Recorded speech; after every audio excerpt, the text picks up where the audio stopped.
to all the time, you thick as thieves you are. He must have said something. Also, Martin. Not a word. Lord, it's a miracle! Man up and vanished like a fart in the wind. Nothing left but some damn rocks on the windowsill. And that cupcake on the wall. And everyone's in on it. Including her.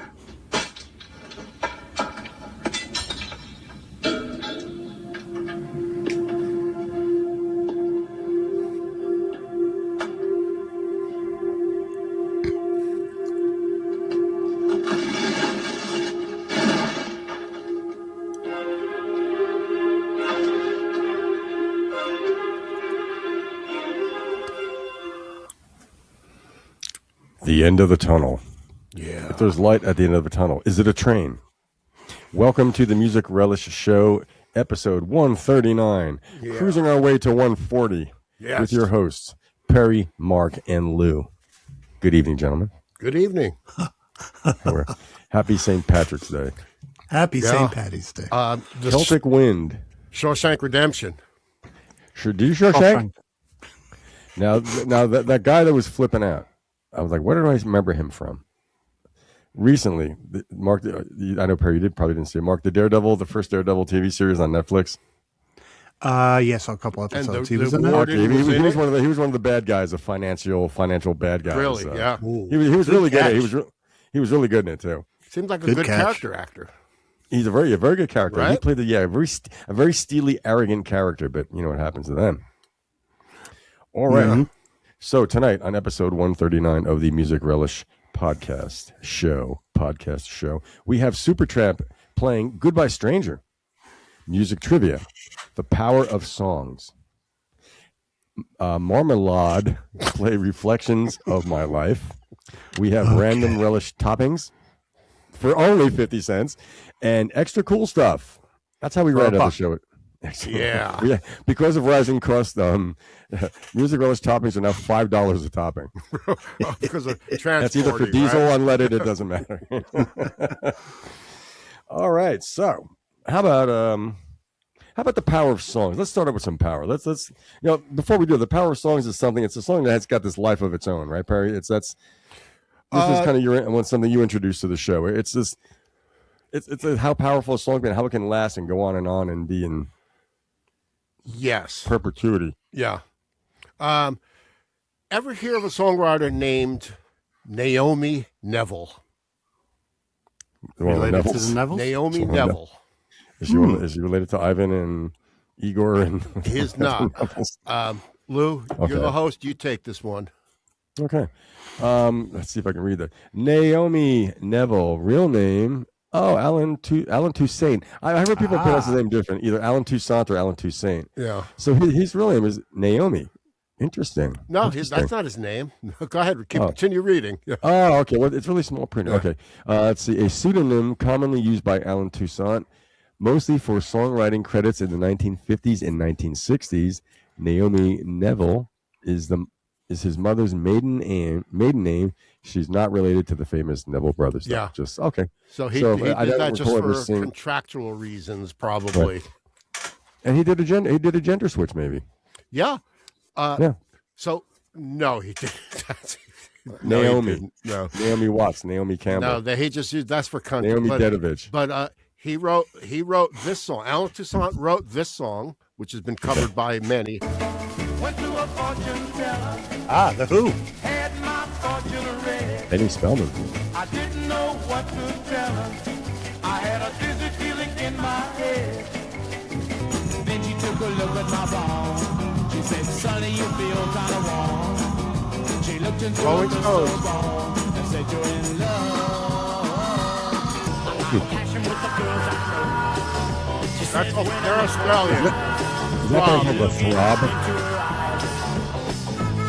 Telephone. She said, "You're in love." How could that be so? I thought all the girls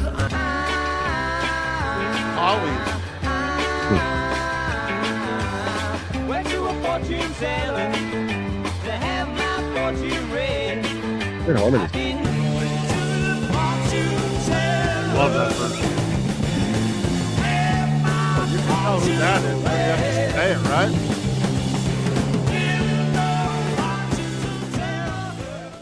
The Who didn't record in the studio. It was only live at Leeds, right? Yeah, I think so. Yeah. That's not. But the other thing about that song, it's not a super. I don't think it's a super well-known song in general. I don't think I've ever heard it. Really? Yeah, but I think it's pretty cool that there are all these different versions of it. Absolutely. Well, that's the thing about Allen Toussaint I'm sure I've heard songs or Naomi Neville songs. Here's another one that he wrote that was covered by multiple people. Girl, I've been in love with Warren Zevon. Oh.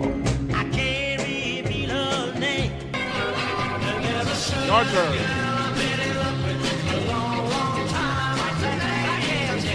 Oh.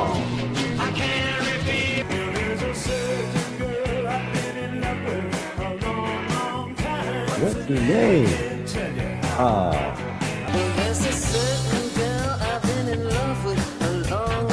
Yeah, it's Chrissy Hynde on a Ronnie Wood album. I like Ronnie's voice.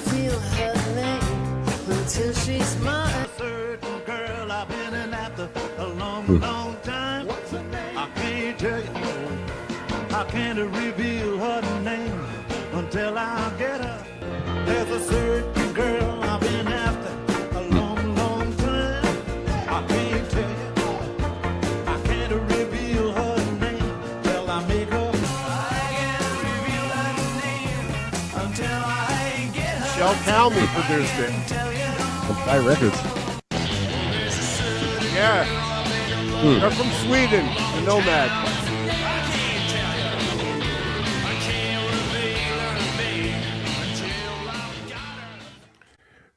That's a great song. There was a version with the Levon Helm Band. Levon couldn't sing at that point, but he was on drums, and that was Allen Toussaint again with Levon. Well, that's it for that segment. The first time I heard that was Warren Zevon's version. Yeah. That's an Allen Toussaint song, probably from the '60s. He wrote it, or who knows when. But. So the first version we heard, Ernie K-Doe. What was his other big hit? I'm sure he had many more, but he's got what I know, or at least. I can't remember. You've mentioned it in the past or something, right? Mother-in-law, yeah. Right? Yeah. Mother-in-law, Satan ought to be her name. Yeah, Sent that was from 63. Hell below. That version was 63, I believe, of that Allen Toussaint song. Yep. Cool. That was the power of songs. Multiple. Go ahead, Mark. Sorry. I think on Fortune Teller, as much as I love the Who version, I think the original tops them all. It's a great song. A lot of times, yeah. Now, Allen Toussaint, he also did all the horn charts for the band when they did the Rock of Ages show at the Academy of Music. Yeah. And those arrangements are amazing. And didn't he lose them, the original arrangements? He left them in a cab or something? Or an airplane or a cab or something. He had to do this last minute. They put him in a little cabin up at their place in Woodstock, and he just hammered it out. Yeah. Wow. And he's not the kind of, there were no laptops then. You didn't have another laptop or an iPad. Right, pen and paper, dude. And a piano. Yeah. Piano. Is he still alive? Allen Toussaint's still alive, I believe. Yeah. He is. Good. He's great. Small Town Talk is another song of his. Was that Bobby Charles? He might have wrote it, though. Wonderful. Wonderful. I mean, there's about a dozen people that we just played of people covering Allen Toussaint songs, right? Mm-hmm. Yeah, like even some of these guys like Lee Dorsey with Ya Ya. What's the other one? Sitting on my ya. I think that's Allen Toussaint. Sounds like one of his. Yeah, it's all New Orleans, but yep. And did you know? Well, the New Orleans sound, that was what Paul McCartney was going for, the Fats Domino sound on Lady Madonna. Oh, without a doubt, yeah. But you know that voice he's singing, Lady Madonna. On Lou and I were listening to parts of Abbey Road today, and on You Never Give Your Money, he goes, and oh that magic. He went to that voice that he used in Lady Madonna. Yeah. All right, cool. All right, how about a little video? How about some Supertramp? Tramp. What'd you call me? Supertramp stamp. Superchunk? Oh no, Superchunk. Superchunk. That's a great name for a band, by the way. There is a band, Superchunk. They're from North Carolina. Yes. Yeah. Yep. Let's see.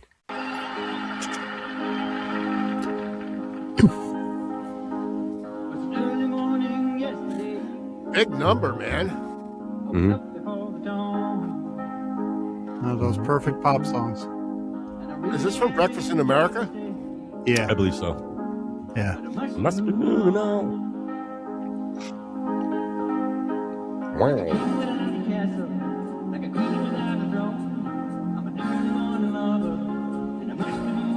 So they have an organ player back there as well. Yeah, I saw that. That must be a touring guy. They didn't have two keyboard players that I know. Really? What bass is that guy playing? Is that a PV? I haven't seen it yet. With that round, half moony looking pickup. I didn't see the bass. So when was Breakfast in America? 1982? 79. 1979. Really? Yeah. Yeah. Wow. Senior year of high school. Recorded in 78. Now, do we know that guy's name? The keyboards. You know, there was two I singers. don't know any of their names. Unless you say it, I'll be like, oh, yeah, I heard that name. That's Rick Davies. Rick Davies, right? yeah. Yeah. He passed away recently. That's the dude singing and playing the electric piano? Yeah, and Roger Hodgson sang Give a Little Bit. I've heard that name, too. Yeah. Yeah. And that could have been Roger Hodgson on keys in the back, maybe, because kinda he could play keyboards. But there's guitar in that song, too. Well, that's what I like about the song, is that they saved the guitar solo to the end. That's what I always liked about Lindsey Buckingham, too. Let's save it for the end, you know, as opposed to after the second verse and the first chorus, you know? After the first chorus, Yeah, yep. Gotta do it. Gotta do it right. Do it. Got two keyboard players.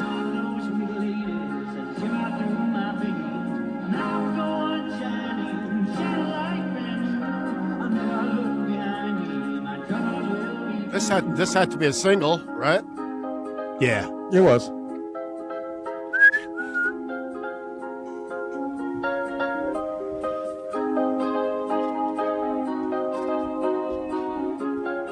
Gotta admire that Stratocaster, huh, Mark? Yeah. That's Hodgson. Maple on Neck. Now I want to know who's on the keyboards in the back.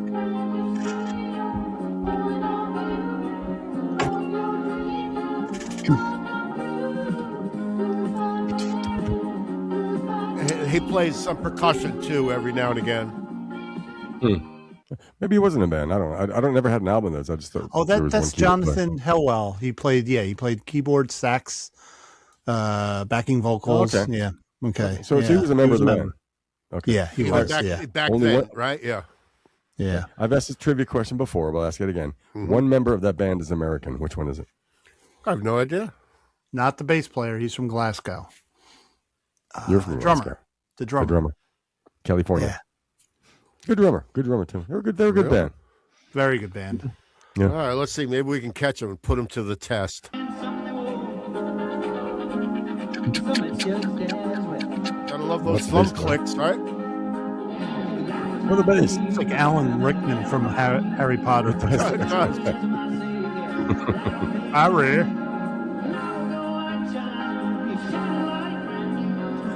You can hear the Hammond organ in the back, just holding it. That's cool. Yeah.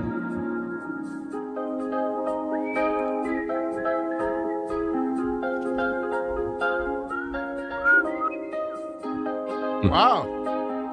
Everybody does a lot all of the things. studio man. parts. Hold it off.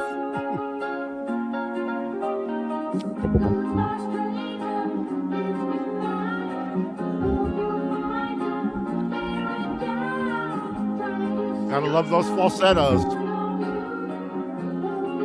Yeah.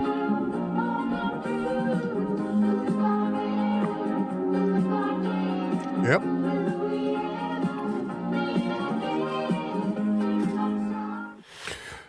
I think there's one more. Lou, what do you figure? Yeah, I think so. I think there's a little thing at the end. I want to hear the guitar.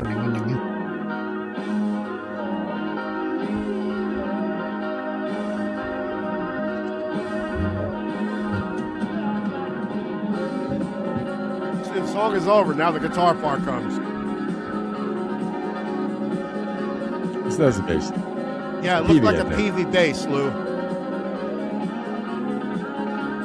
Ricky Danko played one of those at one point.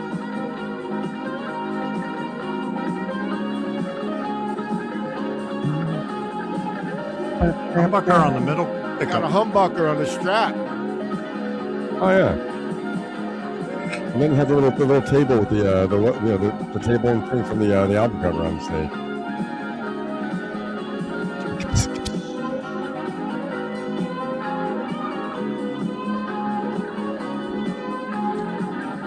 Yeah. So British, you know. Except for the one dude. Just so British. And that was a big record. I think I even had the album Breakfast in America at one point. What was the other big hit off that album? That. Eh? What was the other big hit? Don't tell me.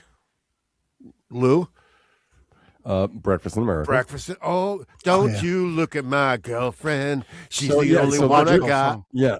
So That's there's a crazy clarinet in there. So the crazy, it was almost like klezmer clarinet. So that was probably that multi-instrumentalist guy that you were mentioning, Mark. Yeah. That's what's the that same song one. called? That's Breakfast in America. Don't you look at my girlfriend. I was thinking of the Logical song. That was another. That's don't the other you one. be sad? That's the other one. Wow, 3 hits off that record, man. Wow. At least three. Big number. That record probably went to number one. That was huge. I remember that. 1979. What? What have you discovered? Mark, you have to run downstairs? No, there was a fourth big song. No, there was a fourth single? Yeah, and I'm just going to play the beginning for you. Okay. Cool. Name that tune. Yeah, right.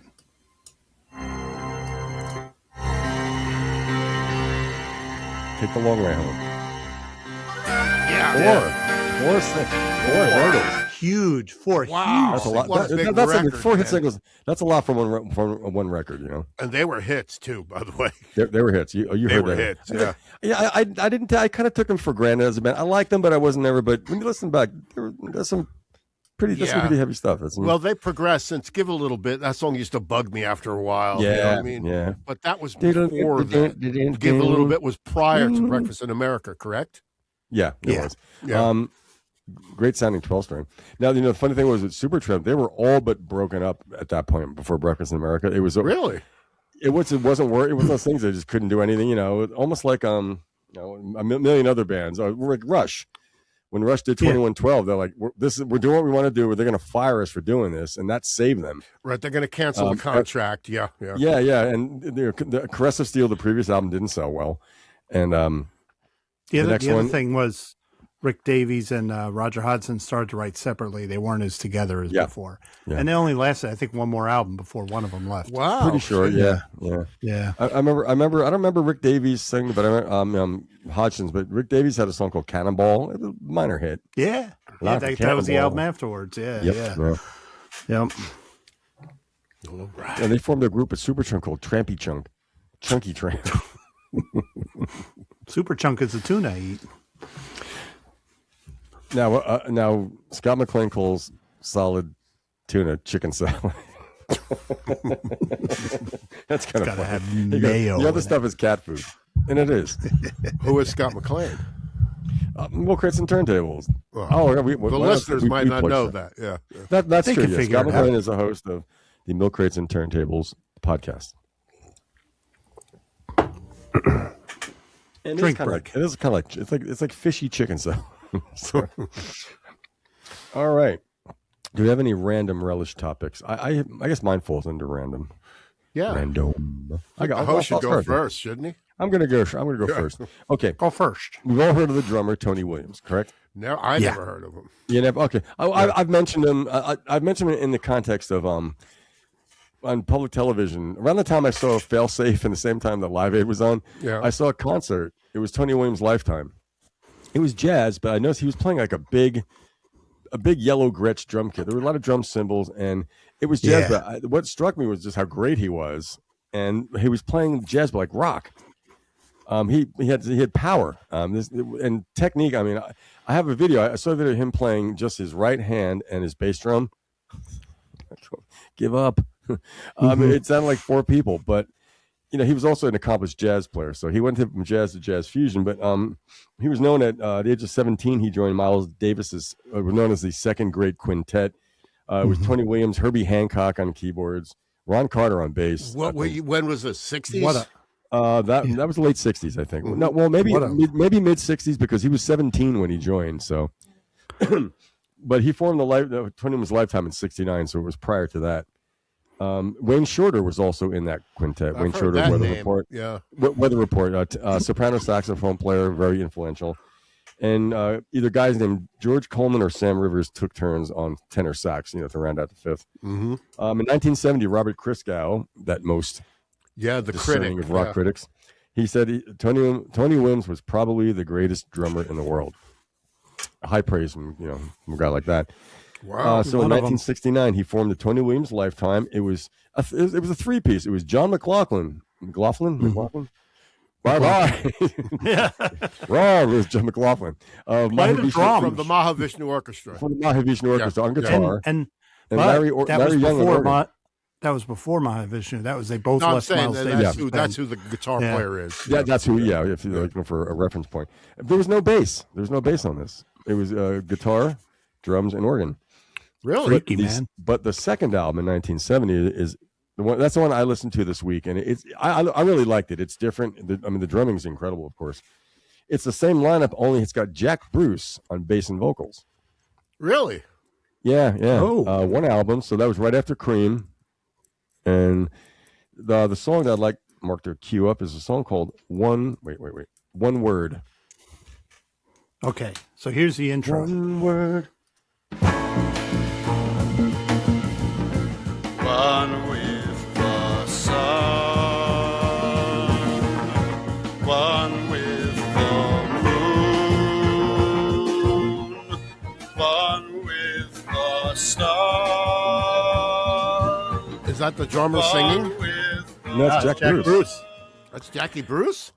As the song goes on toward the end, it's very different. I mean, it kind of sounds like him right there, but other parts. I played this for Louis, and Louis loves Cream. He's a huge Cream fan. Yeah, and he's like, I don't know if Louis is much of a jazz player. That's kind of wacky melody, man. Yeah, it really is. Now, Tony Williams does sing on these records, but it's weird. There are weird melodies, though, but they're interesting. Very interesting. Yeah.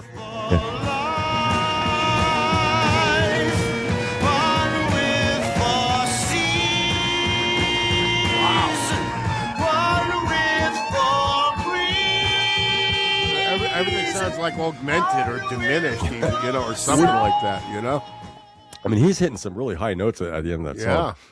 And the guitar work, I don't know. Bye-bye, John McLaughlin. I've heard Mahavishnu. I know more for Billy Cobham's drumming, really. But the guy, he was amazing. He was a rocky. He could play anything. I mean, and he's still alive too, I think. Yeah, he is. Yeah. Tony Williams passed away in '97. Some kind of post-operative nonsense, but he definitely left a mark and impression. But when I was a younger drummer, when I first saw that Lifetime concert on public television, I didn't know anything about jazz. I don't want to know about it. It seemed too complicated.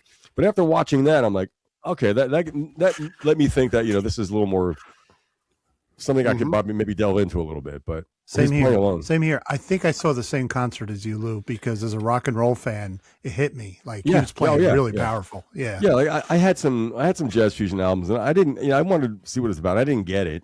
Yeah, I'm like, well, I can't play like that at that point, or at this point either. No, but I mean, why would you want to though? Why? What do you mean? What do you mean by that? Why would you want to? Why would you want to play drums or guitar like somebody else? Why would you? Not like somebody else. Not to emulate him, but to be able to play a certain music that was beyond my ability. Yeah. But what it did, it made me feel like I could led me into more jazz and things like that, and fusion stuff like that. So I started listening to Weather Report, some stuff after that, but you know you can do and you know what you can't do. So. From the little bit I've heard, it's impressive the way he plays drums. I don't know how they do that many takes of that. Is this stuff? Does he write this down? Well, it's so freaking complicated. It's complex music. Is it written down? Does it sound every take sound the same? I think they write it all out. I would think so, probably. Yeah. I suppose so. That's mind-boggling too, because I do not read music or anything. I can read tiny bit of drum music, but nothing. But that's something. How do you look at that as a drummer? Look at that and play it at the same time. I have a hard time with lyric sheets sometimes. It's just well, you're a lefty, you know. All right, you get a lot of mileage out of that today. Yes, I am left-handed. I'm left-handed. I'm special. We die earlier than right-handed people. Yeah. You know why? Because we're accident prone. Well, I have a couple things here, Lou. It says random Tony Williams. Oh yeah, so I asked you to queue up something from Tony Williams, and I have three things. Okay, it is from the Joy of Flying. It's a live album. It's track 4. It's called Open Fire. It's different musicians, by the way.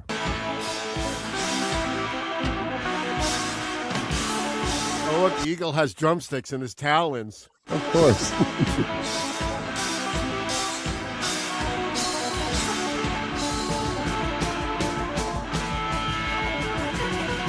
Now, The Joy of Flying, is that just the name of the song?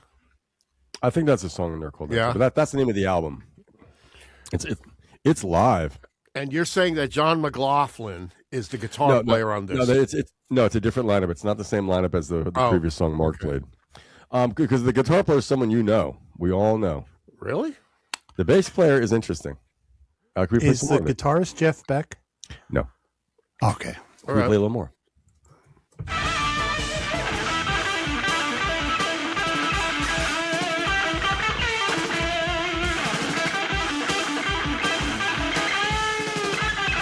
I'm going to say Mike Bloomfield. More rock. Mike Bloomfield. I'm American, I believe. I think a Midwestern. I think it's Mike Bloomfield. It's not. No? Okay. No, it's nothing more of a. He's more. I think he's more known as a rock. I just accidentally saw the name as I was researching the album. Okay, but this guitar player did do jazz albums on his own too. Did he? He did. Okay. What we just heard. Yeah. That's an American guitar player. American guitar player. All right, hold on. I gotta. Okay. I'll give Perry a hint. Ah, shit. I was gonna play Rock Candy. What is that? I just said the name of the song. He had a band with Sammy. Oh, that's Ronnie Montrose on guitar. That's Ronnie Montrose. He was kicking ass there, man. He was kicking ass. Wow.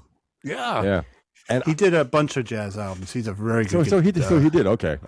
Yeah. Wow. Was his last album called High Montrose Corn Syrup? You got a lot of mileage. That was a joke 2 weeks ago. I'm recycling my material. You're getting a lot of mileage out. That guitar's bigger than him. I'm also doing Planet of the Apes pullover, non-speaking ape-roll mask face. Let's see what this Tony Williams 3 is.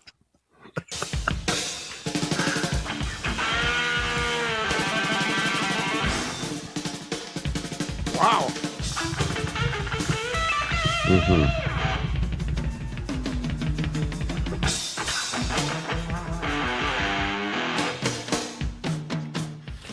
guy was fast, man. You know, he was a great drummer, a great musician. Has he been around since the 50s? Tony Williams? Yeah. No, well, he was born in 45. He was born in 1945. He died in 97. So he was pretty. I mean, if he was 17 when he was playing with Miles Davis, he's probably in his early 20s when he did the early Lifetime records. He died relatively young, you know. So what we just heard, how old was he then? That was 1978. So if you're 1979, he was in his 30s. He was in his prime. Yeah, in his prime. But like I said, the rock drummers I love, Neil Peart. I could watch the guy play all day, and Tony Williams was the same thing, just a different drummer. But I like the fact that he was playing jazz. We had a bit, that yellow drum kit, the one shot. That's his yellow Gretsch kit. Yeah, but, that was a smaller version, but he had a lot of tom toms and cymbals, but when you're playing fusion, a lot of the fusion kits are bigger. Yeah, Yep. And I gotta say, as a drummer, I mostly play the 4-piece kit, for space, but to have 17 cymbals is kind of crazy. I mean, I'll say that's kind of crazy, Yeah, that's like Stuart. I'm sure that's like Stuart Copeland crazy. 17 cymbals. No, it's not. Oh, here we go with the Stuart Copeland. No, again. I'm thinking of Danny Gottlieb and who's that? Chad Wackerman. They have Chad. They have a waterfall of crash cymbals. One. It's just that. Okay, all right, fine. All about Chad. What's interesting though? I watch old videos and listen to old like stuff from that quartet of Miles Davis, and his sound on a traditional drum kit is just as good. I love his playing with Miles. Yeah, Miles had some of my favorite drummers ever. Jack DeJohnette was a Miles. You know, Mark, that's so funny because I was going to do something on Jack DeJohnette. He's another. I saw a random video. Holy shit! Another guy, another powerful player though. Yeah, but very melodic. Very melodic, and he's I don't know a whole lot about jazz, so to speak, but he's very innovative, and I think Tony Williams obviously too. Yeah, if you look what he's playing, that was some pretty heavy rock in the sense he was playing with Ronnie Montrose. So the bass player, I didn't recall listening to much bass, but the bass player was once I found out who the bass player was, I was like, wow, that was out of left field. The bass player on that song was in a huge band that was really huge in the 80s. Their album, the album that he played on, went to like #1 at 2 different times. I mean, it's huge. American? In American. Hugely commercially successful. Very catchy band. Very tight songs. Very catchy, but they were not considered very hip. I just saw the name. I'm on that page. You stop cheating, man. Come on. Hey, did you see me? I went, oh my God. Yeah. I'm surprised. He seems surprised. So, all right. Where's the guy from? Is he New West Coast, New York, California? California, West Coast. His brother, his older brother, was a guitar player in a very big San Francisco Bay Area band. He's a younger brother of a very well-known guitar player who also died very young. I was going to say West Coast Lee Sklar. No, but he's not that well known. But the band he was in the 80s was huge for a time. Yeah, huge. In the LA area or the Bay Area? Bay Area, I think. Bay Area. Okay. Here's a hint. I know who it is. It's they weren't very hip. Yeah, it's the guy from Quicksilver Messenger Service, or his brother was a guitar player, and the bass player in this Tony Williams song is Mario Cipollina from Huey Lewis and the News. Oh, I would never. He went on to be in Huey Lewis and the News, but his brother was John Cipollina of Quicksilver. Sounds like a pizzeria. Kind of, The Cipollina. Cipollina, mare mia, maridare. Ape face.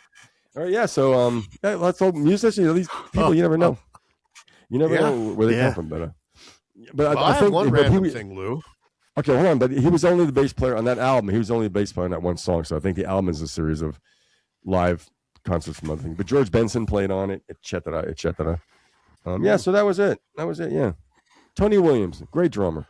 Listen to him if you haven't already. Yeah. You got a random thing like this. Can you read that, Lou? The rights to Tina Turner's name, image, and likeness now belong to the Pop House Entertainment. Pop House Entertainment. Yep. According to the Associated Press, the company which ABBA's Bjorn Ulvaeus co-founded. Just Bjorn, the guy Bjorn. Yeah. The company which ABBA's Bjorn co-founded also acquired a majority stake in the rights to Turner's music catalog from BMG.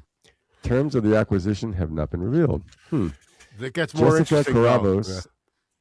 Jessica Caravos, Pop House's CEO, told the AP that it was interested in Turner, who died in 2023, because she has such an incredible visual presence and such an incredible stage energy. The company, known for digital avatars and immersive experiences, is exploring projects that can portray that and try to recreate that to some degree.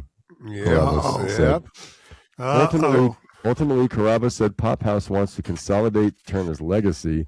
She did not say whether or not the company was making a Turner avatar, but did tease an announcement of its plans to arrive sometime in the next 6 months. That's what they do. They're going to be an AI Tina Turner that they'll have at that round place in Las Vegas, or whatever. At the Sphere. At the Sphincter in Las Vegas.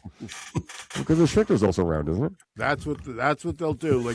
They're going to create an avatar of Tina Turner. Yep. Wow. They bought her likeness. They have the likeness, the rights, and all that. So who sold the likeness?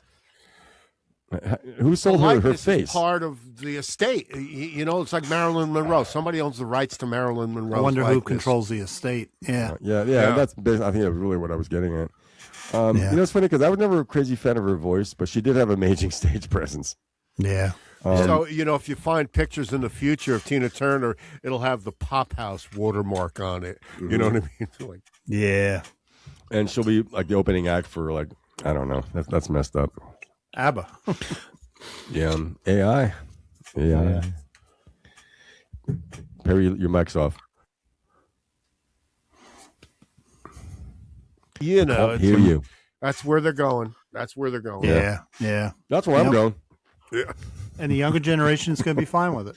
They're going to love it. I'm almost tempted to download Suno so I can appall you. But I won't do it. I won't. Don't do it. No. Well, I'm getting submissions to me. I have my AI lyrics are back there on the music stand. Oh, man. It'll make us all brain dead. You know, I want to write a song about yellow roses. Look what Waze and Google Maps in the car have done to people's sense of direction. It's ruined it. Well, you know something. You can't find as far as Google, I don't mind that. You know, have you ever remember spreading a map across your steering wheel? Driving. No, screw that. I got lost. Road Atlas. I drove to California with a Road Atlas. Road Atlas. When all you have to do is Route 80 the whole way. Right. When I went up the lane by myself, I wrote the directions on paper. And when I went to go back home, I just drove backwards. Well, the hybrid of that was then MapQuest on the computer. You'd print out the directions. Remember that? Yeah. So I'd be driving and reading the directions. Okay, sure. the left. Yeah. But you know, it's like driving to Florida. It's downhill. You know, when you come back up, it's uphill. When you drive back up north. Exactly. Do they have oceans in Florida? My GPS is in German. Make left. Nine. 9. My other one was the old on a Larry prospector. Sanders show or something. Did you really? No, on what's his name? The guy. They had a German GPS voice. Yeah, Curb. Okay.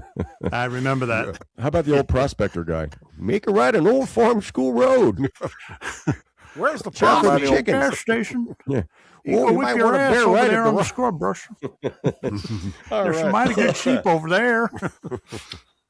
Mark, do you have anything random? Mark, do you have anything to contribute tonight except just being you? I don't got much, but you know what I bought this week? Mark said he was coasting his way through because I've been drinking since 6:30 a.m. St. Patrick's Day. So Mark, I'm going to ask you. Mark, I'm going to ask you. Did anyone crap on your lawn yesterday? No. For random, or is that, and you haven't? We went on topic. I bought because we've talked about this album, but I got my 50th anniversary version of Ace from Bob Weir, which is the album that the Dead backed him up on, his first solo album, and the companion disc has him performing it in 2023 with that band he had, the Wolf Brothers, with Don Was at Radio City performing all the songs.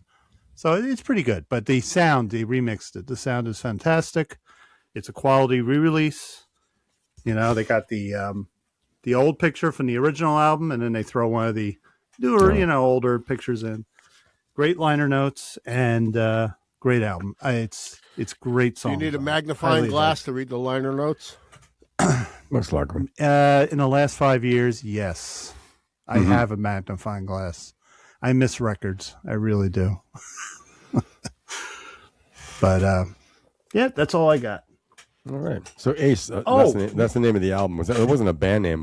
Yeah. That was the name of the album. He had a band called Bobby and the Aces, and it was kind of like a play on that. He was just playing around in places, Oh, I got a Blue Oyster Cult box set, Lou. Nice. When you showed that, when you sent Perry that picture of the Ace, I thought that was a Paul Carrack band. How long? Everyone thinks that. Yeah. Yeah, why not? Yeah. So when I said I'm playing a song off the Ace album, you were like, well, how long? And no, I'm playing Black Throated Wind. Oh, that one. Yeah. Or as Christopher Walken said in the Deer Hunter, don't touch me, Ace. When he's being led into the French guys trying to lead him into the Russian roulette game room. Yeah. Don't touch me, That's near the end, right? Yeah. It's Mike. Yeah. Say it's Mike. It's Mike. All right. So that's random. That's random. We're just rolling along here. So on your toast or your English muffins, do you put butter, jam, jelly, or marmalade? I put butter and jam. Can marmalade only be orange? I've never seen another kind of marmalade than orange. I haven't either. Is there something special like my shirt? This shirt's called Marmalade. Anyway, apricot. Here's gonna cue up something. It's a song called "Reflections of My Life." Thank you very much. Thank you. This next song we got for you is one of our older ones. It's the most successful of all of our songs. They're Scottish. As far as we're concerned. Oh, they're Scottish. It's one of our own songs too, which makes it even better for us. It's on our latest LP. It's called "Reflections of My Life."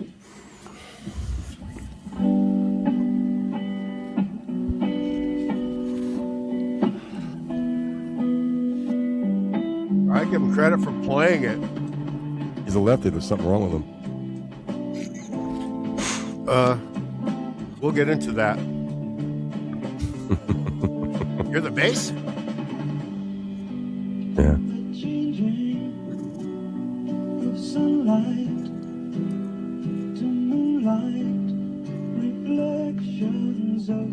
Yeah. Nice. When they hit those minor chords, you can't help but like it, man. You know? Yeah. There's two more. What did you note? All right, I'll tip you off right now. I don't know if you'll notice it. The guitar player is playing a lefty. He's strung upside down. He's playing a right-handed guitar lefty. Right. That's probably how he learned. The fat strings are on the bottom. And he never restrung it. So he's playing the chords invertedly. That's how he learned how to play. So he just, that's normal to him. Weird. Probably. I can see his hand positions. Go ahead. What were you saying? Well, because the hand positions will look differently. Yeah, you'll see. They'll. Looks like Hendrix. No, Hendrix didn't play like that. No, look how he's holding his hand. That's what Hendrix did, like that kind of curl. Hendrix didn't play upside down. No, I'm saying is how. Forget it. Yeah, you'll see. Completely upside down.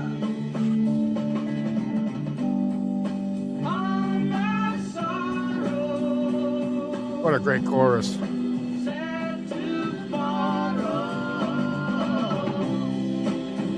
Take me back. Oh, that bass sounds really good. Nice.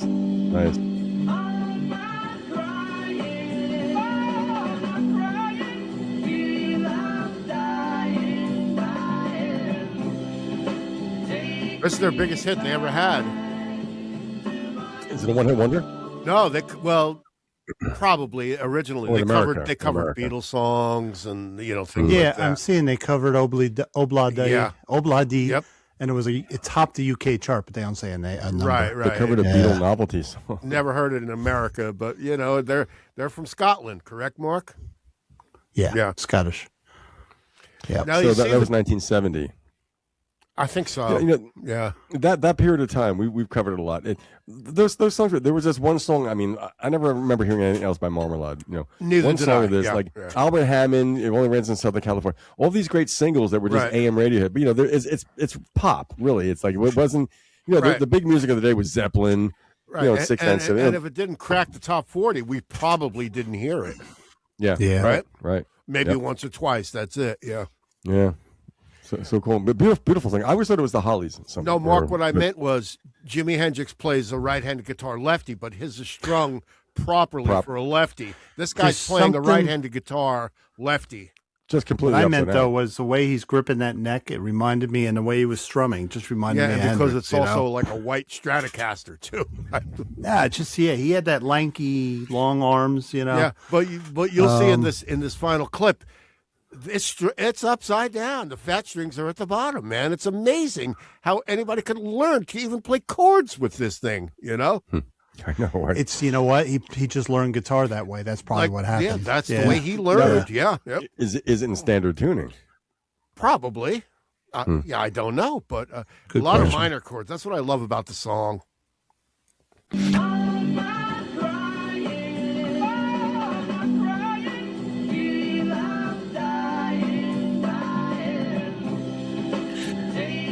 Hey, it does look like a Hendrix Strat too, Mark. Yeah. Hey. Here, look. How great the acoustic guitar sounds. Guitar solo. Look, it's upside down, dude. So you get a different tremolo effect when you play upside down. Yeah. He pulls the bends instead of pushing. Right. Yeah, right. Yeah. Pulls them down. And an upstroke is really a downstroke for us. That's so weird.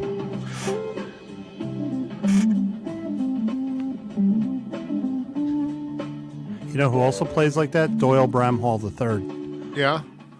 Yeah, he plays like that. The high strings on top. That's also reminds me. So when I love seeing him pull up. I've seen him play. Yeah. Yeah.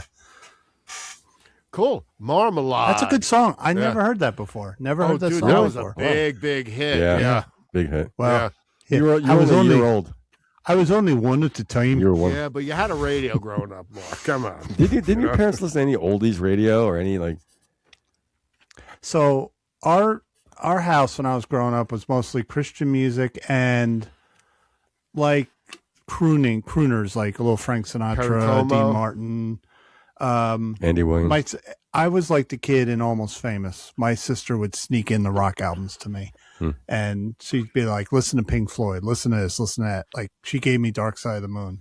And my dad went ballistic when he heard me playing this stuff, you know. But he did later on. He changed, you know? Wow, man, really? He changed. He admitted a lot of the stuff that I listened to was So good. you didn't listen to anything in your bedroom with the headphones on? Oh yeah. So I was listening to Casey Kasem on the AM. I just don't remember hearing this song, but you got to remember, like, so in 1975, Casey Kasem wouldn't be playing that song because it was a hit 5 years previous. Yeah. So I was hearing like one of the earliest songs I remember is the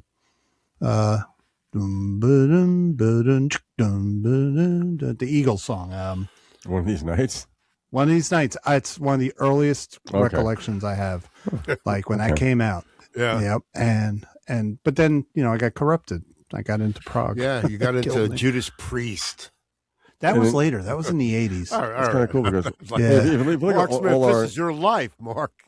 Yeah, that was the 80s. Then he ripped his pants at my father's roller rink. My family's roller. That's probably why I got into metal, Lou. There you go. There you go. I was like, breaking the law. I was ripping my pants off. Splitting my pants. Yeah, so Perry, I know. All our family, all different musical backgrounds. Perry, your dad liked a lot of country music. Yeah. Right. Yeah. I wish my dad liked country. There was no country music in my. Only thing, like if we went out to a diner and there was a jukebox, I'd play a Conway Twitty song because I liked the name. Yeah. It's funny. I had no. Yeah. But my father, being where he's from, it was a lot. He said the crooners, band stuff. He liked the Beatles, didn't like the Stones. But yeah, it's how you. I think because my dad grew up in Ridgefield Park, that was like a town that everyone just listened to crooners. Ridgefield Park, New Jersey. Well, also the parents back then. Like I said, look at the album collection from the early '60s. Most of the average American household. There's a lot of different stuff there. Dr. Zhivago. Yeah. Dr. Zhivago, a lot of soundtracks, probably some comedy records. I have that vinyl from my father, Dr. Zhivago. Yeah. Wasn't that Bob Marley song, I Shot Omar Sharif? Yeah. I shot Omar Sharif. Too many syllables in a song. All right. Okay. I shot Omar Sharif. All right. So, wow, we're zipping along here. Do we have any music trivia? I don't have any music trivia. I threw mine in with the Tony Williams shtick. Mario Cipollina. I got one. Heart of rock and roll. What you got? All right.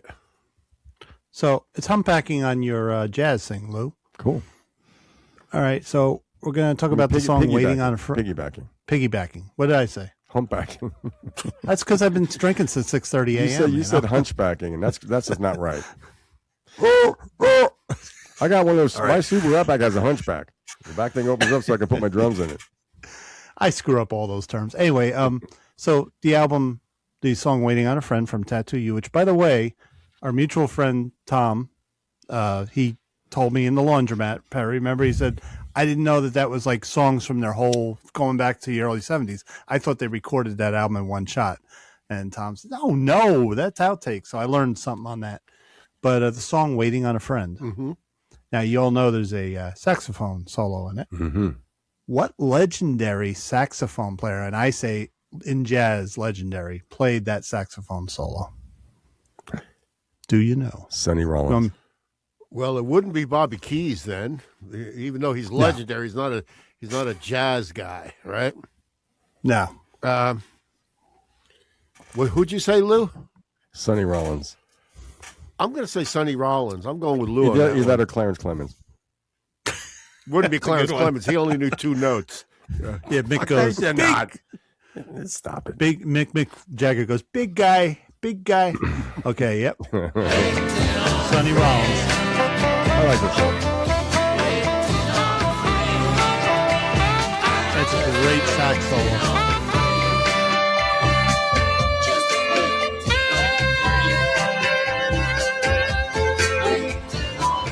That sat nicely in there, that saxophone in that song. It sure did. That in there very nicely. Yeah.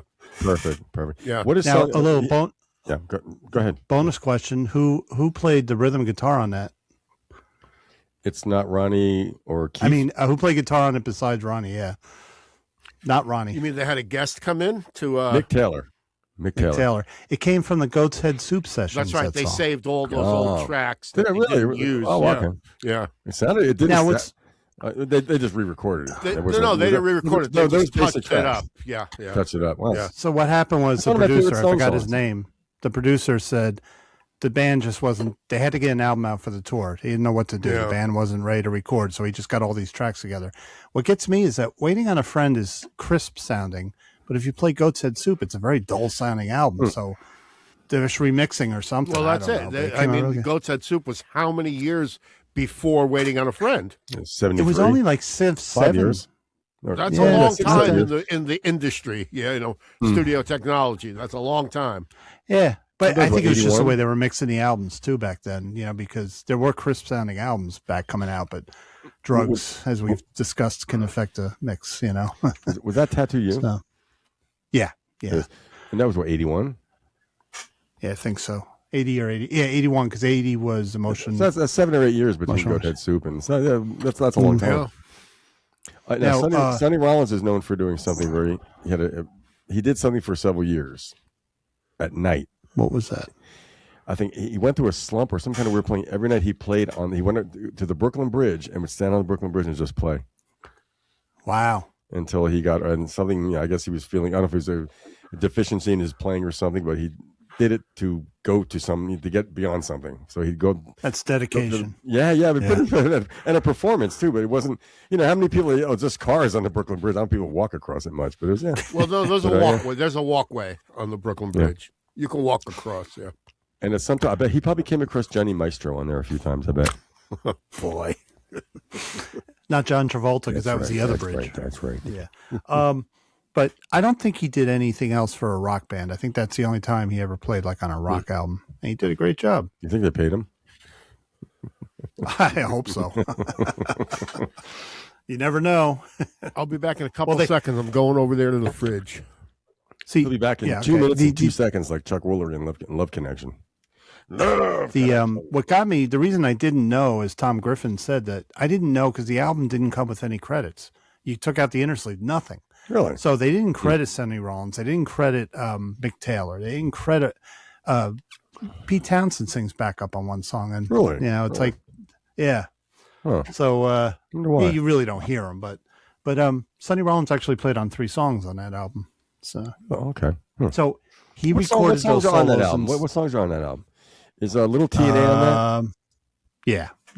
So that song will never fail to crack me up because you could not. You could it's not her ass also bad. My little bitch shock me shoulder. Whatever. She's like, the vocal on it is just great. It's classic Keith Richards.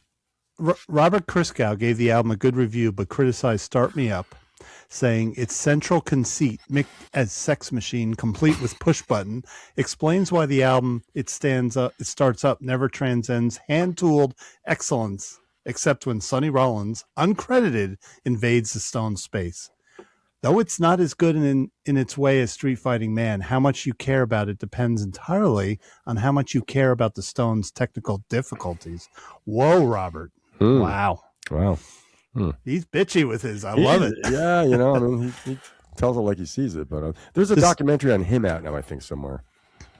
Oh, I got a couple of his books. Or maybe, maybe a new book or something. I forgot what I saw something. On who? Jim Dickinson? Robert Christgau. No, Robert Christgau. Oh. I bought 2 of his books used, and I really am enjoying them. He'll review anything, you know? Yeah. I mean, he's done everything from, he was not really all that kind to Blurster Cult. B-, B+. Fuck him. Oh, the dean, was he calling himself the dean of rocket, or the dean of music critics or something? Was that him? Or? He worked for a free paper that you got for free. The Village Voice? Well, the Village Voice. Yeah. I have a couple of questions, Lou, if you want. Yeah. Oh, yeah. All right. This is, I guess it's like isolated tracks. So can you guess what song this is?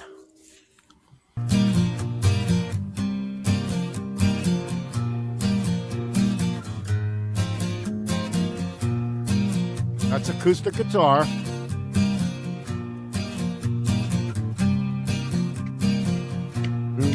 Any guesses? Want to hear it again? Nature's Way by Spirit. Want to hear it again? No. Yeah. Yeah.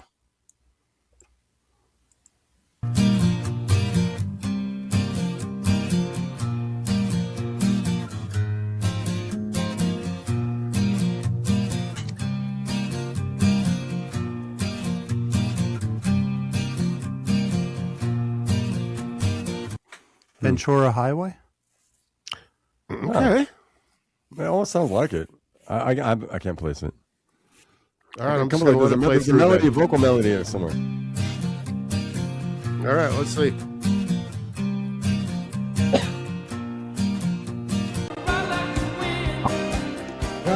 The Huffy commercial.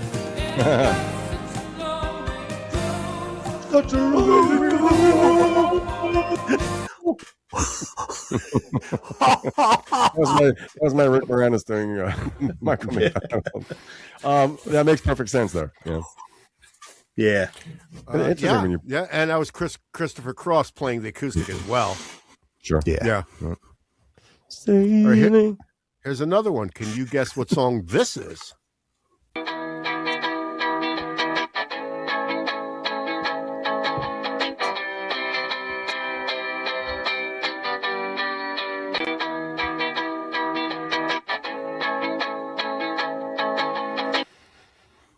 Sounds like Herman's Hermits or something. Marky Mark? I am totally stumped. All right, we're just going to let it play through then. It sounds old. Like, might not be. Could be from the 70s. Ah, really? I cut it now.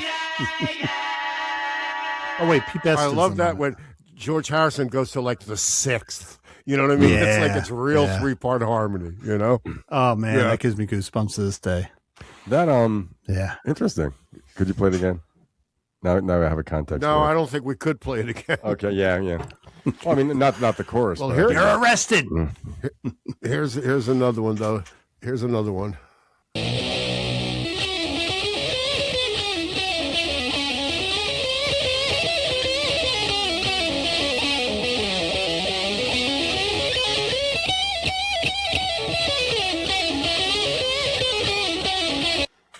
Iron Man, Black Well, Sabbath. it's Tony Iommi. We've got that. That's without a doubt. But can you guess the song? Well, it's hard to guess. Is it Iron Man? Solo. Sweet Leaf. I think it's no, it's not Iron Man. Oh, No, Paranoid. Sweet Leaf.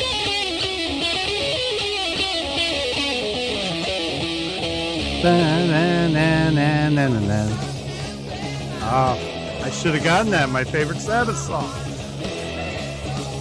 And you know, when I think about that, you think about the Mark. Think about the riff to that song.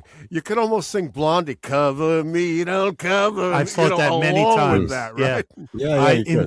In my head, you remember in the 80s there was this big thing where people would fuse 2 songs and make a hit out of it, like you know, "Baby I Love Your Way" and "Freebird." I do that in my mind, and I have done. Call Me. I do the same thing. Yeah, in my mind. Yeah. When you hear the rhythm, you know, "Cover me," you know, right? Yeah, yep. And when you listen to that solo isolated, he's got his amps cranking. That is distorting. There's so much noise in there. There's like all that other noise. Yeah. When we're recording, like when I'm recording, to me that bothers me. But now that I hear them, I'm like, oh, it's okay. Speaking of Blondie, Lou and I were in Kohl's today, and a Blondie song came on. Remember this one? So nothing happens in a perfect world. The accidents never happen. Now I don't really remember that one. I'll dig it up for next time. But it was a minor hit for them, but it was a great song. Now accidents never happen. Well, I've got one more. It's a keyboard track. Can you guess the keyboard track? Probably not.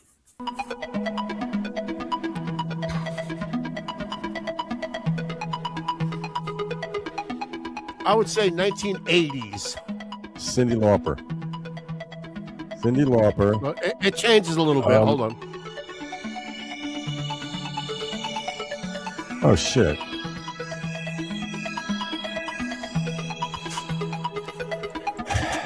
It goes. Mm-hmm. I can't think of the song. They're British. They're British. Oh. Thompson Twins. Howard Jones, I'm going to say. Those are really good guesses. Howard Jones. I think it's Howard Jones. Oh, but he said they're British. Howard Jones would be, he is British. Yeah. I love that song.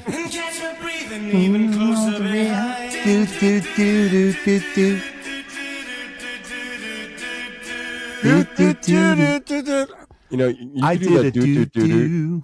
You could do that to Gordon Lightfoot if you read my mind. If you read my mind. What's going on in your head? You can do it. It fits. It kind of fits. Well, that's all I have for trivia. I'll be right back. Lou will be right back. Everyone's got a bathroom break but me. That's just not fair, you know. I've been drinking since 6:30 a.m., you know.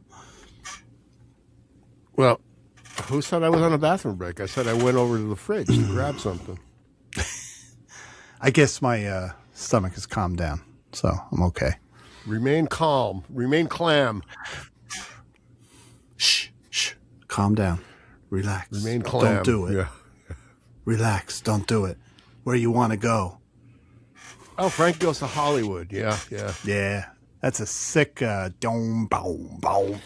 Well, it's a club. It's a club thing, isn't it? Really? You know? Yeah, just that bass on that keyboard. I had a friend, Pete Wagner. He was totally 80s. He was Depeche Mode. He had, but the nice thing about the 80s, those keyboards had the analog sound, and so they kind of distorted a little bit. And he would do that. Frankie Goes to Hollywood on these big speakers. Boom, boom, boom. Yeah, it was amazing. Oh wait! You know what's going to happen? L3 is going to come on camera. Yeah, that's right. Yeah. We have to sing. You want to sing? No. Yeah, let's sing. No. Come on. He's 20 years old. He doesn't want people singing to him. Happy birthday. No, he doesn't want that anymore. Happy birthday he's not to you. 8. I'm gonna. Where's my hat? Where's my birthday hat? I got one of those cone hats. Get a balloon. Let's get some helium.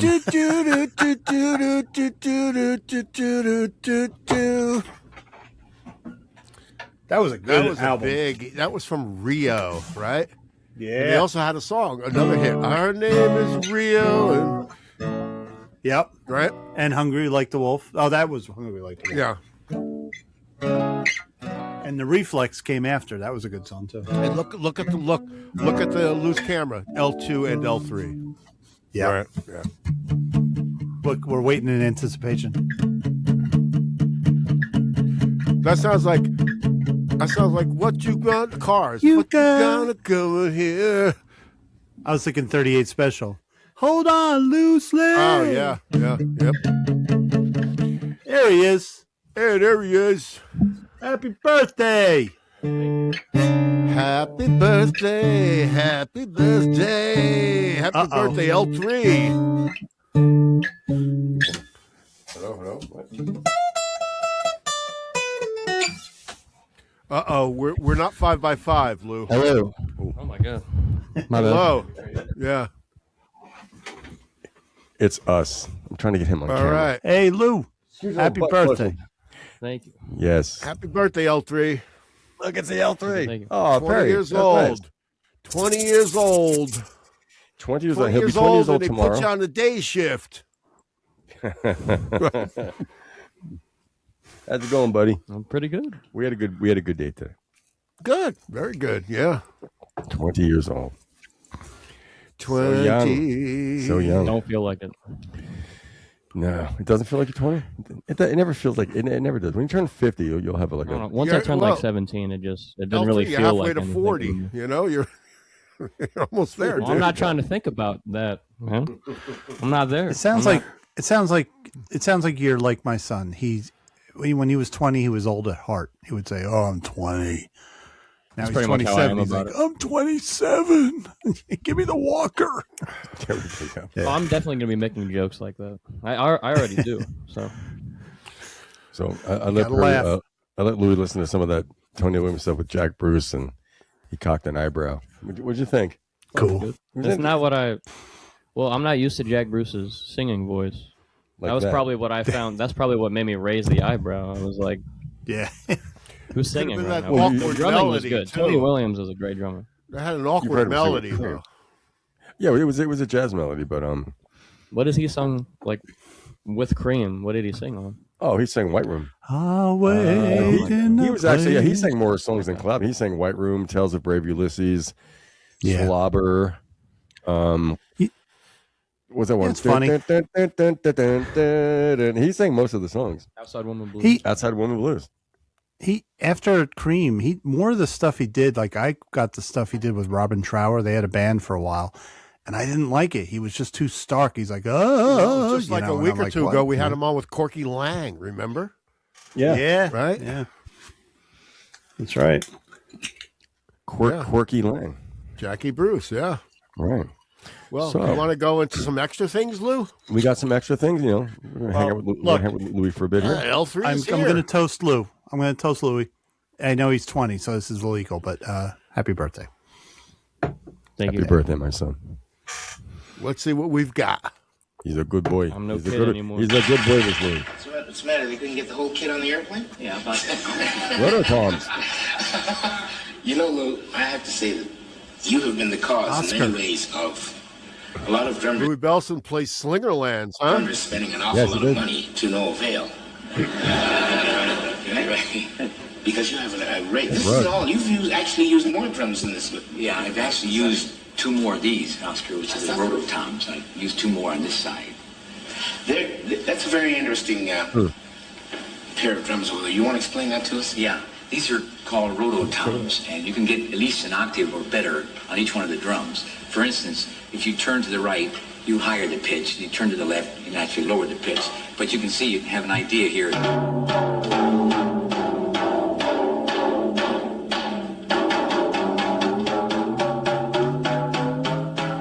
Wow. And they actually get pretty close to an actual pitch, like a tempo there. Like it.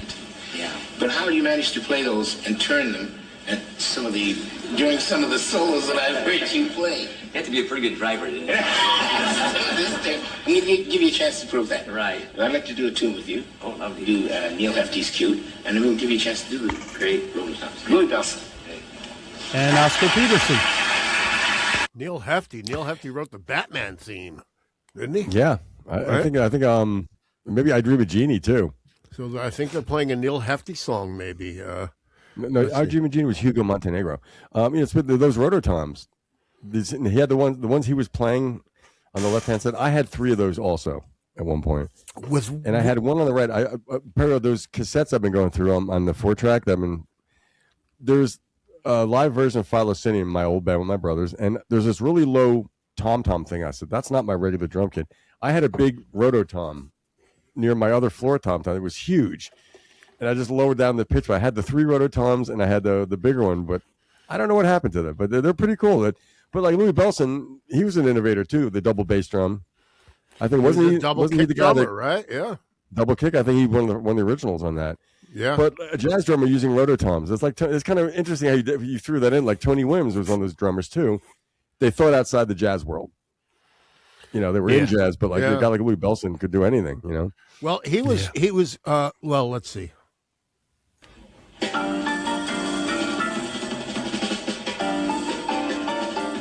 I love that piano. Better playing. and lighter than Buddy Rich, if you ask me. Yeah, it's definitely lighter. Wow.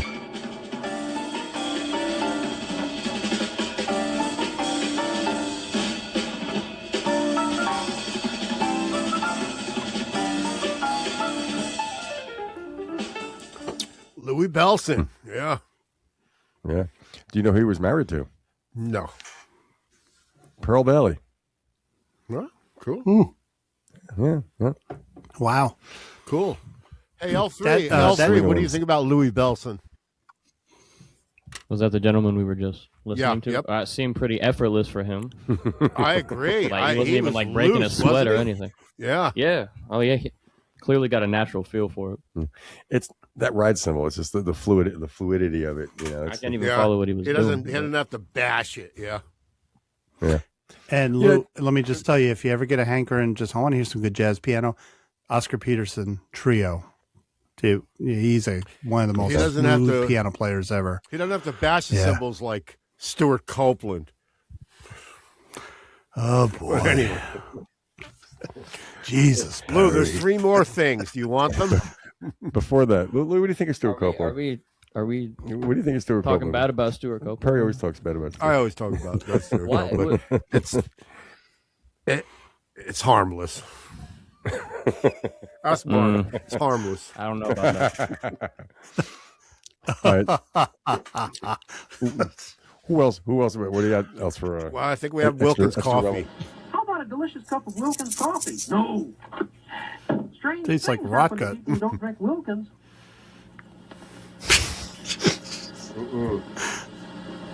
I've got 5 aces. Can you beat that? I've got a can of Wilkins coffee. Nothing beats Wilkins. He shot Do you him have in any the face. Wilkins coffee in your house? No. You know, a house isn't a home without Wilkins coffee.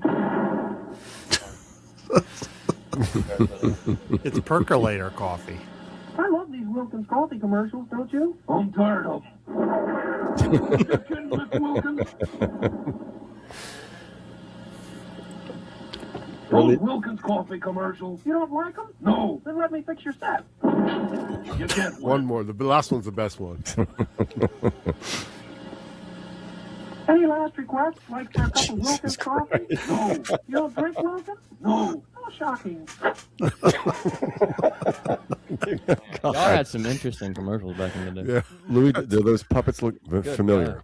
Yeah. I'm seeing Kermit. Okay. That's early Jim Henson, right? Yeah, those are Jim Henson's from the late 1950s. Yeah. Yep. And I think he had some version. Now, the other thing looked kind of like a blobfish, but he was strapped to old Sparky.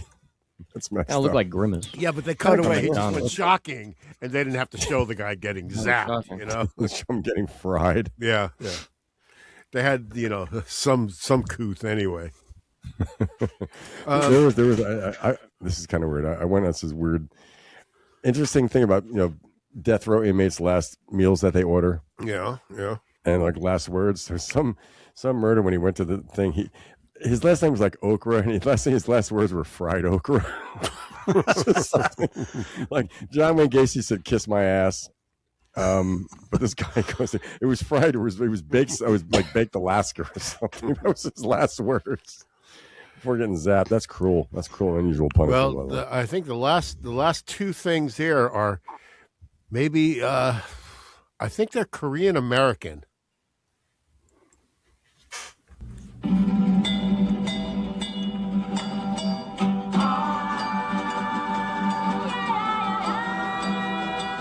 Cool.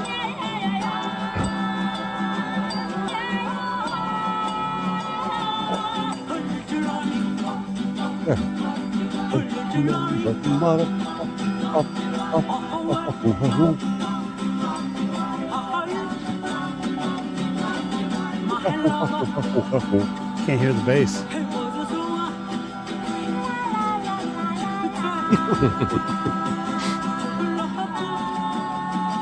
I think it's from the Ed Sullivan Show.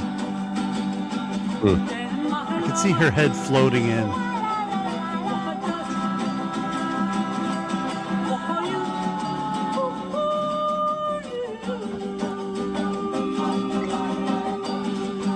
This part should be interesting. My darling, I need you. Well, the other guy comes up that's to do cover. that. He does that part, yeah. Okay. My darling, I need you. To hold my arm and never wrong. To hold in mine your little hand. I know too soon that all be Yes. friends. Please hold my hand. My dear. Now the sisters, they're three sisters. I don't know if that's one big family or not.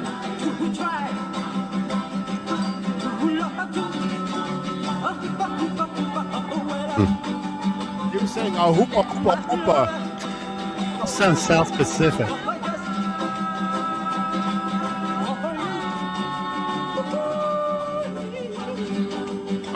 Yeah. There's a bass player in the back and a cow. Somebody has the cowbell. Yeah. Yeah. Couldn't hear the bass. That's cool. Yeah. Well, that was there's all those overhead mics at the Ed Sullivan Show. Do you know what year that was? I would think it looks like it's black and white. I would say early 1960s. They look almost like 63 or 4, maybe. Because we didn't lose that war. I was saying it has like a South. It sounds like a South Pacific almost inflection in there, Yeah. Yeah, well, Asian tongues don't really pronounce R's. Right. Yeah. I saw Christmas Story. Yeah. Christmas Story. What does that mean? I don't know what that means. Deck us with hurry. 'Tis the season to be jolly.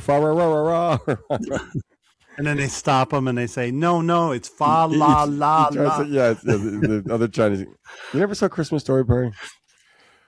No. Oh my God! I didn't. And then they cut the head off the duck. Who's in it? My mother goes. She goes, "What's wrong with you?" I said, "I never saw it, Mom." Who's in Christmas? The guy from Night Stalker is the father in it. Darren what McGavin. was his name? Darren McGavin. Where's my camera? Yeah. Who was? Oh, I think I may have. Well, I've never seen it, but my family always watches it. The kid's name is Billingsley. Yeah, they do a 24-hour marathon every year. Billingsley is producing partners with Vince Vaughn. They produce shows together, and they love country music, man. And they put a country music show together, and things like that. Is it good country They put the country in country music, didn't they? Yeah. So Lou, I think all that's left is an outro, man. I think we're done. Can I just get something in here? This is for Lou. I have an AI overview for you, Lou. Marmalade is widely available in citrus-based flavors, with traditional Seville orange being the most common, alongside sweeter options like navel orange, tangerine, lemon, lime, and grapefruit. Modern variations include exotic blends such as blood orange, yuzu, kumquat, bergamot, and additions like ginger, whiskey, champagne, or spices. So there you go. Okay, so it's not just orange marmalade. I want the kumquat. Kumquat. All right. We played a song from a band called Marmalade, but I said, only one I've ever seen is orange. Are there other flavors of marmalade? So there is. All right. So I guess this has been episode 139 of the Music Relish Show with your host, Lou, Mark, and Perry, and our guest, L3, the birthday boy. Has to be on. Happy birthday, L3. To you. Thank you. Well, we're gonna have pizza. We're gonna have late dinner pizza.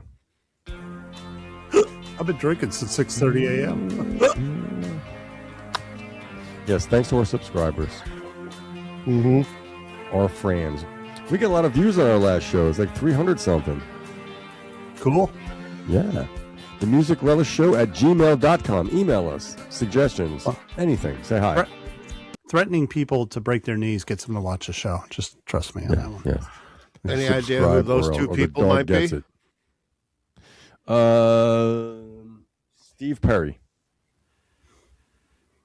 Laura Nero and Jackson Brown.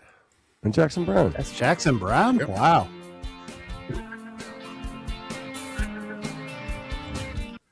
Elvis and Johnny Rivers riding motorcycles. Looks like Michael Madsen. Richie. Emerson Lake and Powell. And that's Cozy Powell on the right, isn't it? Lou and I were talking about Cozy Powell too. That's him on the right there, Louis. So looking at the hairdos, that was Rainbow Arrow and Cozy Powell Blackmore, in the Beck, and band. Powell. Yeah, and one of them has a wig. Which one? Who else did Cozy Powell play with? Jeff Beck Group. Jeff Beck Group.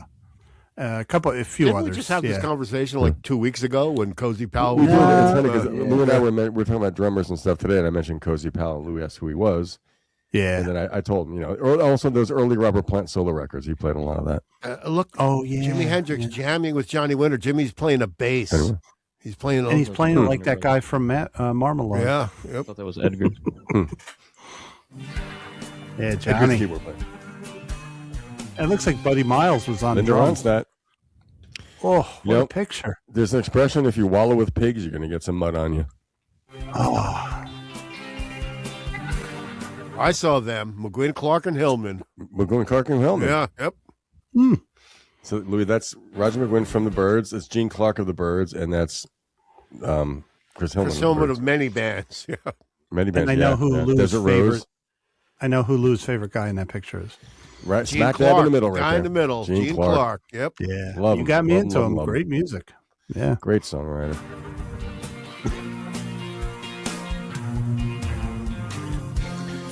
Olivia Harrison, George Harrison. They weren't Eric married Idle. at that point. They were just, that was his girlfriend. Yep. Ah, yeah. So she's Olivia Oliveris or something like that. Yep.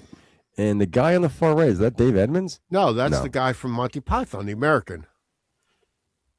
Oh, that's Terry Gilliam. was an American. Terry Gilliam. Yeah. Terry Gilliam. Yeah, he was. Yeah. He was American. He's like the drummer in Supertramp. Yeah. Tom Waits. Tom Waits and Iggy. Yeah. Well, that's from that movie Smoke, I think. Remember that? I think it was a Jim Jarmusch thing, Smoke, right? It was Coffee and Cigarettes. Yeah, Coffee and Cigarettes, yeah. Yeah, Meg White's in that. Cheap Trick. Look at ABBA. Oh, boy. ABBA. That's ABBA.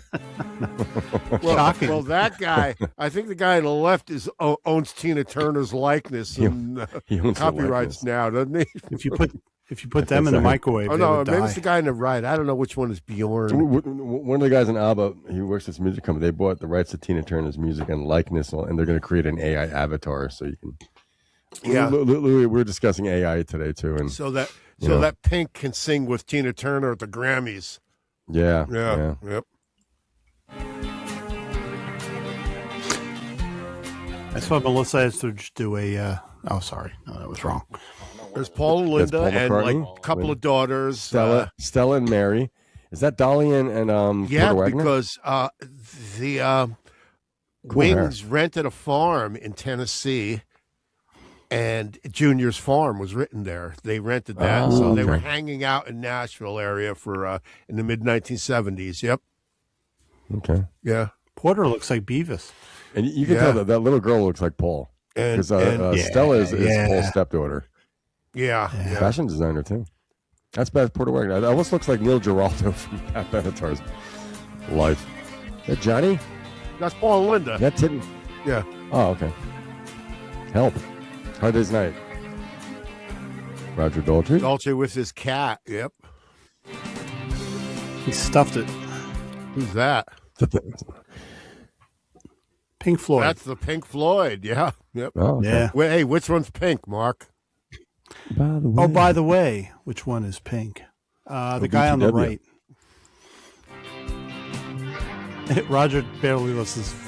John and Paul in the mid 70s. See, they were friends. I didn't know that. That's interesting. Of course. Yep. Yeah. Paul has a what'd you say, mustache. Perry? This is the mid 70s. Wings over America time. You know? What'd you say, Perry? Like he was hanging out with John and they were thinking of going to Saturday Night Live, but they were too tired or I something. didn't Like state that, but that's a well-known fact. Yeah, that they were. Yeah. They could have done it. Imagine that. Imagine if they had done that. I'm high, man. I've had too many. Well, they were high. They actually were smoking weed. Yeah. Oh, sure. And then you hear the stories where Paul would show up and John's like, "I can't come to the door. I'm baking bread." I don't know about that. It's sometimes it's not a good time to call. So it gets blown up worldwide. I'm eating kumquats. Do not come to my door. Yeah, but they hung out. Just like if you see the Get Back, the new Beatles things. they had a shit ton of fun in the midst of all this turmoil. They had too much history together to not talk. Right, they've known each other since the late 1950s, right? That's two brothers sitting there, as far as I'm concerned. I don't have a brother. Look at that. Mike Bloomfield and Eric Clapton, the blues guys, right? Mm-hmm. Yeah. Eric Clapton changed his image so much back then. Look at Paul, always experimenting. He's got a friggin' drum in the toilet with a microphone over it. That's experimentation, dude. You know? That's also a dirty drum. Yeah, really. Shit. Yeah. That's Paul, always the avant-garde. I wonder if that's not a particular song we know. Who knows? How would you know? I'm sure he's not going to listen. Paul played, a tom drum in a toilet bowl with a microphone on listing it as the credits, right? That's funny. Yeah. That's wild. Bruford. No. C. No. That's Tony Kaye, who later rejoined him for Owner of a Lonely Heart. Yes. Is that Ron Dio? No, that was the original AC/DC singer. That was Bon Scott. Oh, okay. Yeah. Let's see. The best singer of AC/DC. Yeah, the original Yes lineup. Oh no, I'm sorry, that's Rick Wakeman in there. That's Bon Scott. Yeah. Yep.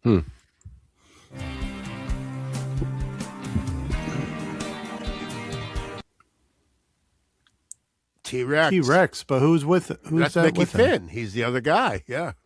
Oh, Mickey Finn. Okay. Yep. Interesting. Like the pants he's got on. Yeah. Flying V. And a Gibson Flying V. Yeah. Closing music by Lou. I don't know. It's called Garden Tub or something. No, it's Eyes of the Sun. Eyes of the Sun. Garden Party. Good night. This has been the Music Relish Show.